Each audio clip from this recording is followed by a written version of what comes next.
everyone. This is Table Talks with Providence Homes. My name is Glory, and I will be your host on this podcast.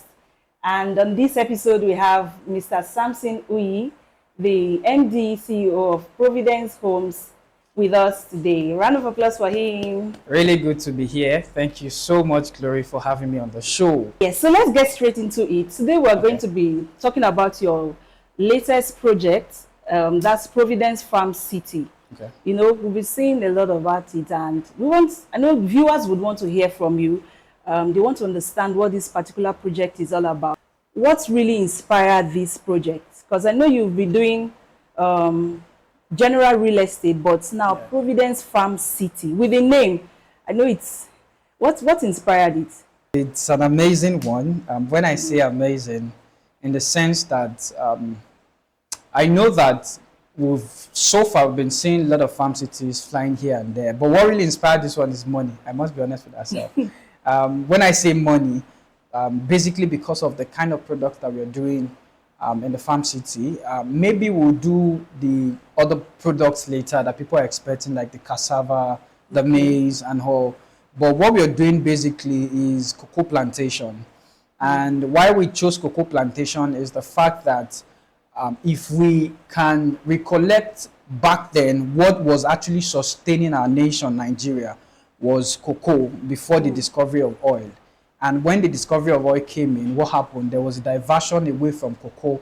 And Nigeria, being one of the highest producers of cocoa back then, we now in Africa, I think we're the third producing country in Africa after Ivory Coast and Ghana. And the ton that we're producing is less than 300,000. So what exactly happened in that industry, as much as cocoa is the brown gold that we talk about, what exactly happened in that industry? And so we thought about it, we did a lot of consultations, and then we said, this is actually a money-making industry, and it's an industry that we need to go in. I know that a lot of persons has been talking about cocoa being or not being lucrative.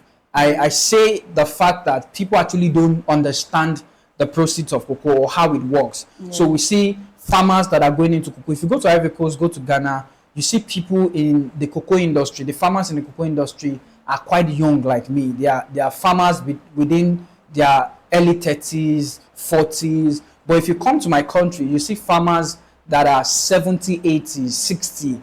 I try to imagine the kind of innovation that they want to bring into the industry. So the production of cocoa in Nigeria is really, really dying. And we thought about it and we said we can actually play in this industry. It's actually a real estate product because people will say farm. I wanted to ask about that. How is this different? So it's actually a real estate product. Farming is actually real estate itself because you're actually farming on the land and you are producing on the land. So it's real estate itself. It's not we deviating away from real estate. We're actually still doing real estate. So for me, what inspired cocoa is actually the money and the desire to actually cause a change in the industry and change the narration that cocoa is not doing well in Nigeria. Okay, so this is not actually different from investing in real estate per se? Absolutely nothing different. So one of the things that we tend to do at Providence Homes is to create community that help people maximize profits. If I could summarize our vision. And so putting out this product out there, Providence Farm City is actually helping our clients maximize profit when it comes to farming. So we are creating a community where people can come in and then create a system for them where they can farm comfortably without the fear and the hustle of them having to run around or having to be present on site. Okay. So the same way we build site and service, it's the same way we are building the farming system where people can invest in. All right, so I heard you said something just now. So that means people can invest and they can fund themselves, and you also do management as well. Yeah, so let me make this clear to people. We are not promising people ROI. We are not giving people, oh, bring your money, come and farm. What we're simply providing is a farm city where people can farm. So we decided to introduce cocoa plantation where people can put their money into. So it means that you buy the land as an investor, you buy the land, you have the proper documentation of the land.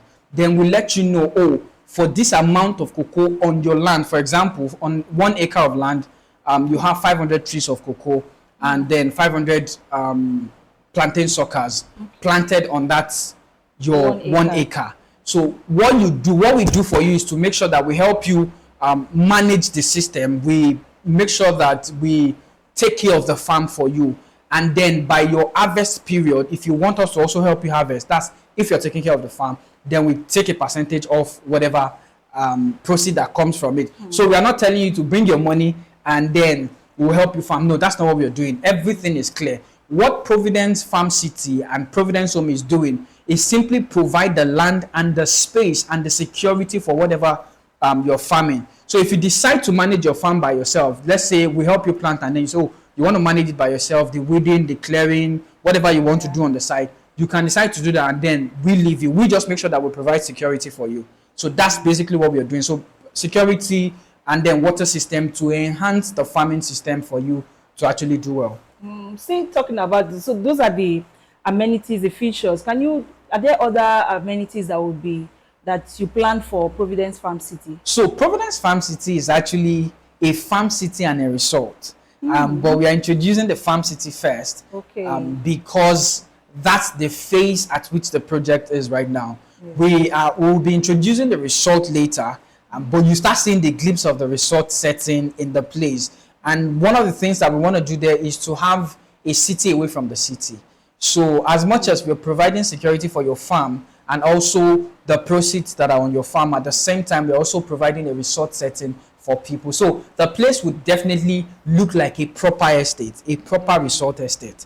But then we have the farm area of the resort inside there. So we want a system where everything in the resort will be planted in the farm.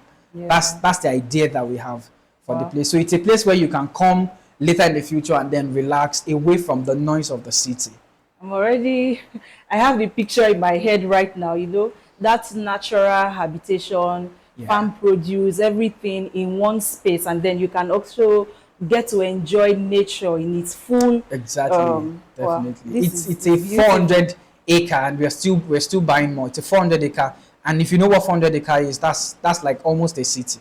It's a lot. It's a 2,400 plot if you're doing 600 square meters. So you have 2,400 plots. So we are trying as much as possible to have sessions for the farm and also sessions for the resort. It's an amazing place that you want to invest in. I agree. So who can actually invest?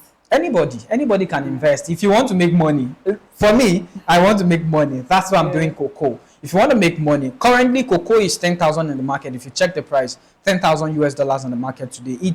It's a commodity that is in demand. You can't do chocolates, you can't have the beverages without cocoa. So cocoa is a product that would always remain in demand, and it's an exportable product. It's not a product that you say there is no off-takers, there is no buyers. It's a product that if you have consistently, you always have off-takers. And per ton at the moment is selling for $10,000. So you want to buy more farms, you want to buy more space so that you can have more trees and you can produce more tons for people in the future. Okay, that's really, really fantastic. I'm thinking, let's say you have an investor that would want you to manage the farm for him, like clearing the whole management. Are you going to be incorporating local farmers, or how would you do that? So we have experts in cocoa. Now, when it comes to cocoa, yes, we're going to be using local farmers when it comes to taking care of the farm, weeding the farm, managing the farm. But we have our experts when it comes to cocoa. So we have our experts. What we are actually planting there is the Green seedlings. That's the Cocoa Research Institute. So there's this 12 series of cocoa. It's different from the old cocoa tree. The old cocoa tree takes 3, 4, 5, 6 years before it starts producing. But the Green seedlings, which have been tested over time, start producing by 18 months. So it's not something that we just want to get anyhow person to come. We want experts to actually come and do the project. And that's why we're going to be having experts on field. As much as we're inculcating the local farmers to take care of the farm, the weeding, the clearing of the farm, because the neater the farm, the better for the cocoa to do well. So we are definitely going to be using the service of the local farmer, but not for the main service that we're going to be doing there. Okay. You know, with my little knowledge about agriculture, I know planting is in seasons. Definitely. Is in season. So you know, this is The we're rainy already season. in the rainy season. So Yes. how for someone watching us, listening, and how soon do you want them to invest? How soon will planting begin? So when I say when we talk about season, plantain requires a lot of water. As much as we'll be doing irrigation, plantain requires a lot of water, and this is the season. In fact, the plantain suckers should start going into the ground now because this is the period Yeah. where. But we have our July for planting season. That means that the plantain, anytime from next month, will start going into the ground. Then July, we start the cocoa planting, and all the cocoa seedlings are already in place. It's just for us to bury them into the ground and then have it run. But the suckers, the plantain suckers, need to start going into the ground now. So if you want to invest, this is actually the best time and the better time for you to invest. Yeah. Well, one last question, sir. Yeah. You know, you said so plantain would go in first before cocoa. Yes. I would want you to explain to viewers right now to understand the system why plantain will have to be done before cocoa planting. Okay, so when it comes to cocoa planting, you might not be familiar with that, but then cocoa needs protection from wind. So you need something that can protect cocoa. Now there are different kind of crops that you can actually use to protect cocoa. You can decide to use plantain, or you decide to use some use palm trees.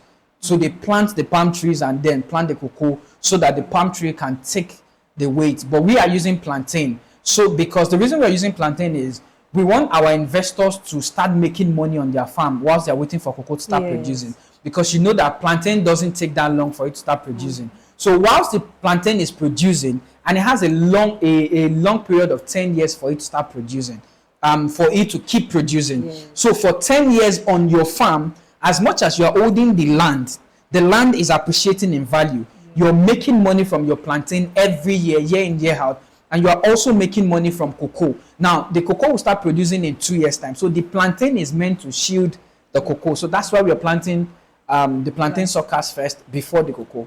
Wow, this is really, really fantastic. You know, agriculture has really evolved, not like the way it used to be. People just focused on cassava, making of gari. You know, that's the problem we have in Nigeria. So I kept asking myself when I started research for when we're moving into farming, I kept asking this particular question: why do we have young folks staying away from farming?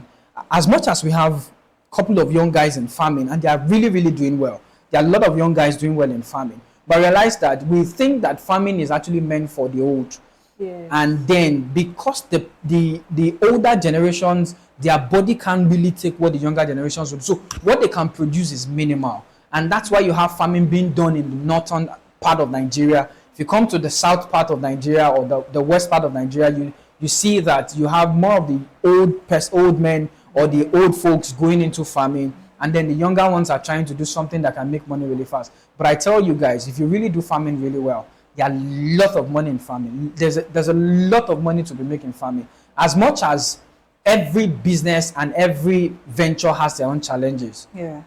If you get into farming, there are a lot of challenges that you will definitely face. But the truth is this: there's no business that you want to do that does not have its own challenges. Now the question is, how are you able to navigate those challenges and also make money? There is the cucumber, there is the watermelon. I know somebody that is making tons and tons of money just producing watermelon on a 10 acre of land. It makes figures in hundreds of figures. I'm not kidding you now. It's somebody that I know really well. It makes hundreds of millions when it comes to just farming watermelon. So there's something that those people know. There's something that the farmers that are making money in farming knows that you need to find out. So that's when knowledge comes into play.